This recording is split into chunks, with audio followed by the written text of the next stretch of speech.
Try not to cough.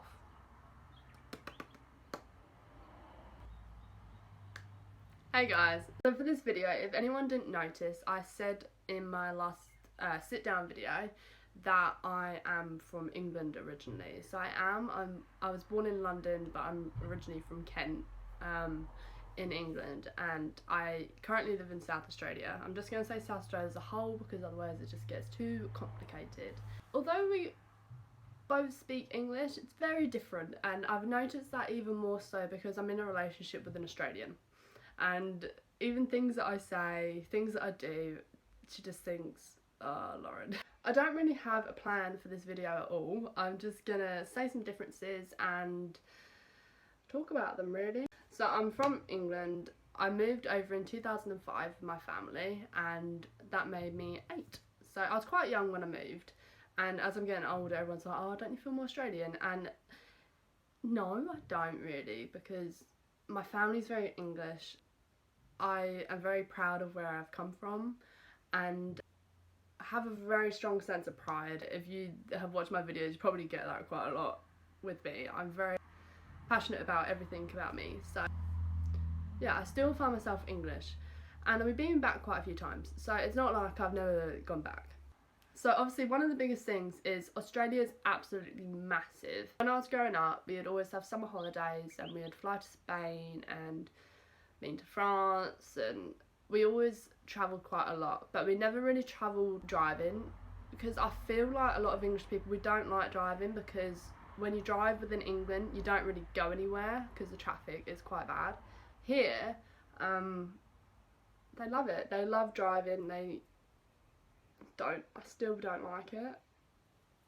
So over here driving is a big thing. Four-wheel driving is quite a big thing. Camping is a big holiday.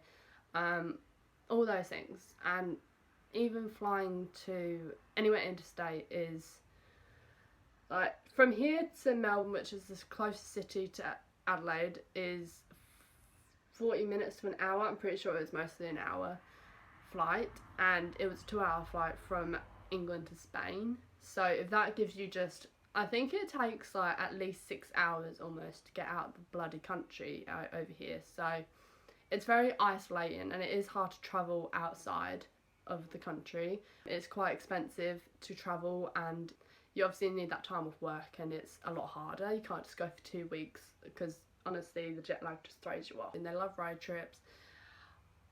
I'm starting to get there. I'm trying really hard. I need the right person and the right playlist to like it. I do drive a lot because I'm currently living in the country. So my family, they live in Adelaide, and all my friends live in Adelaide.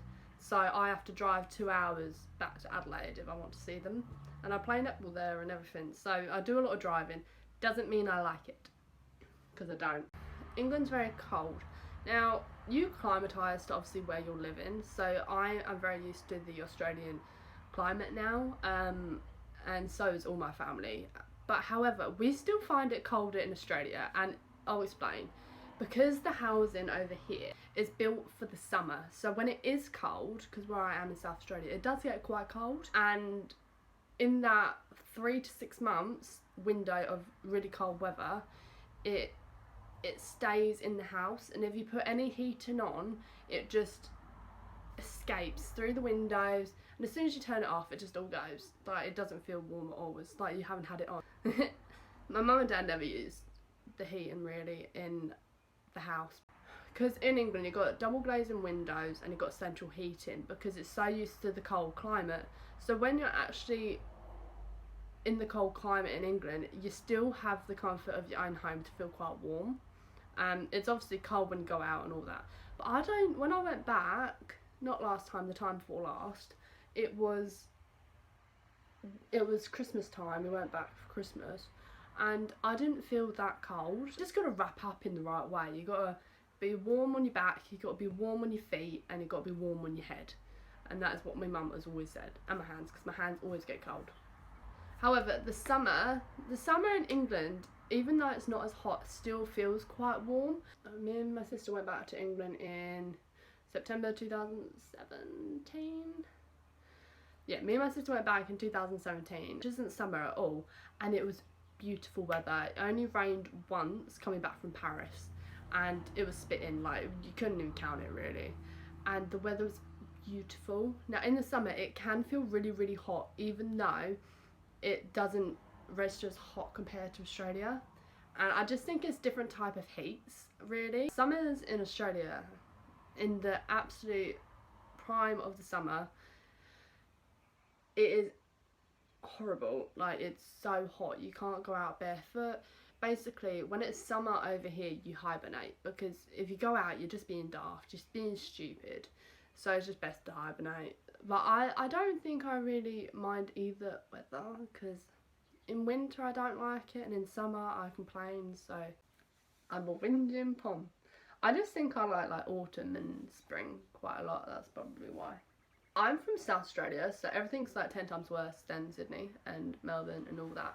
We have less shopping options. If entertainers come to Australia, everyone misses Adelaide. Like, no one ever comes to Adelaide. You don't have that problem in England, you just go to London or whatever.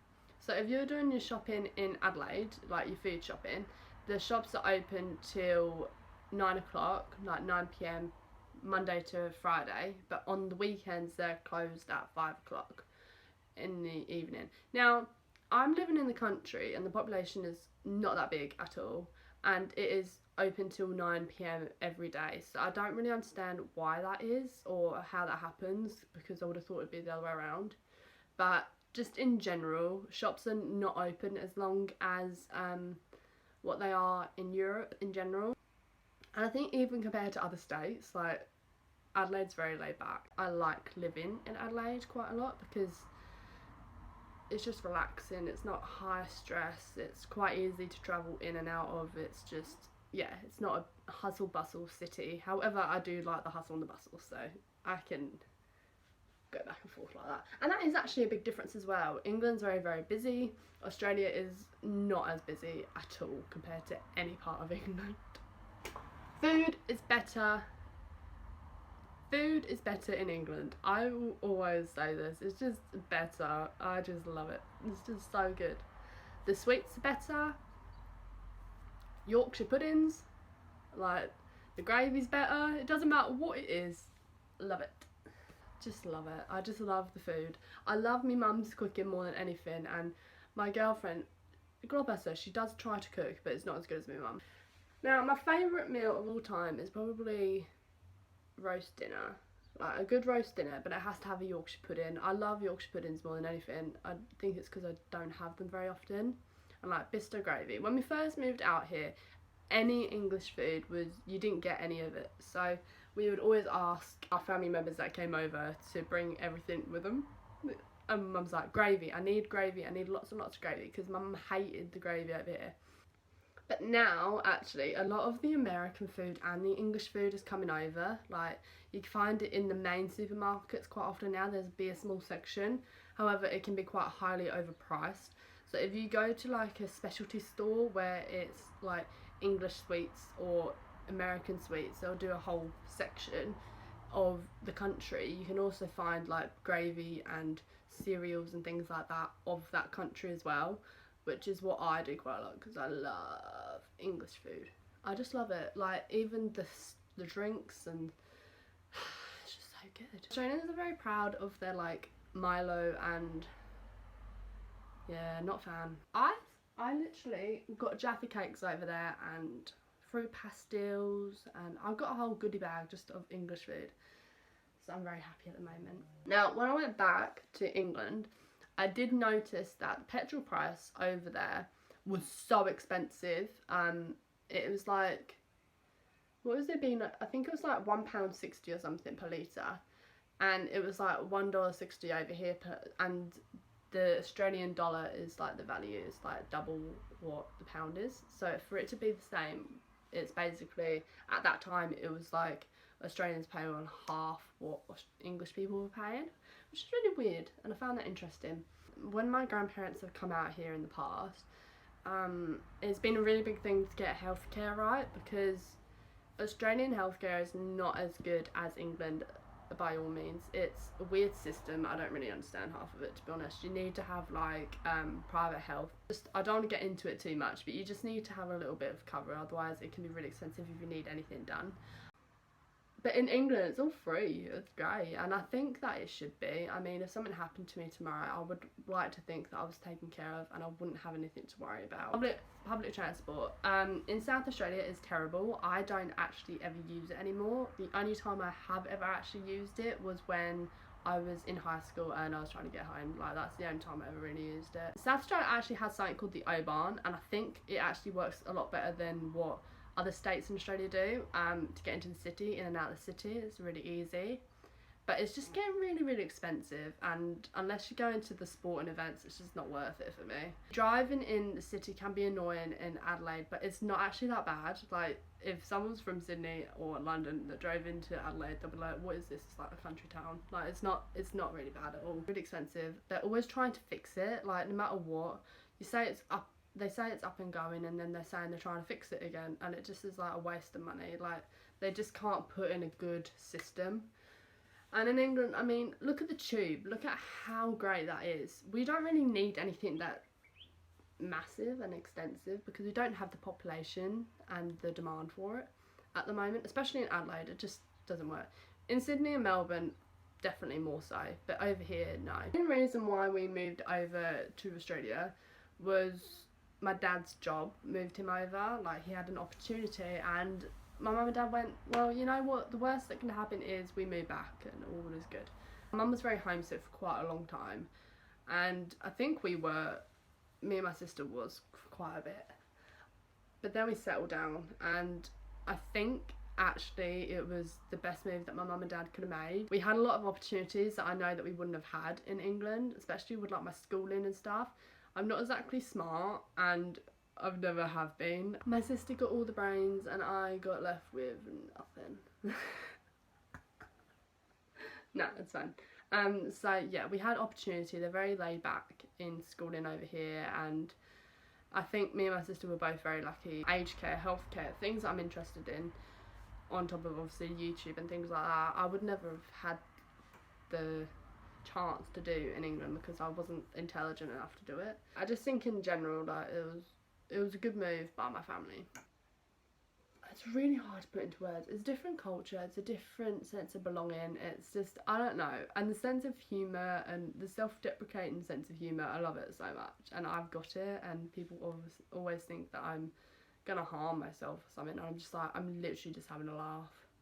So yeah, the sense of humour, the culture, I do miss the hustle and bustle actually quite a lot. Kids, I wouldn't move back to England, I don't think. You never know what's going to happen. But I don't think, personally, I would move back to England anytime soon. So, I'm quite happy here. Obviously, my biggest thing is my family. My family, besides me, my sister, my mum and my dad, they all live in England. It's really hard in terms of like homesickness and seeing things on Facebook and just wishing that you could be there for the moments. Like, my cousin had a baby and I haven't even met him yet, and he's like a year old, and things like that. It's just tough, but I know that we're in a better place overall. You obviously feel differently about everything as you grow up, and I have beautiful memories and lovely memories with everybody over there, and it's just, I think that it's like my safe place. Like, I know that I can always go there and be loved and have a great time, and obviously my family's there, so obviously it's always going to be a really important place to me, and it is where I am from, so it is important, and I am very proud to be a POM. So, but I'm also proud that I do live in Australia and I am a citizen of both countries, so I think it's important to appreciate what you have when you've got it. Obviously my family is my biggest one. I miss them dearly. I love them all to bits, and I can't wait to see them every time I have an opportunity to. Hopefully in the next few years I can get back to England for a holiday, but I also want to go a lot of places, and so does Millie, so we'll see. Now, if you have any requests for a video, please comment down below what you'd like to see, and I will most probably do it. I am loving the sit down videos. I love doing the vlogs. I am open to any suggestions, and make sure that you like this video, comment and subscribe. I'll see you in the next one. Bye!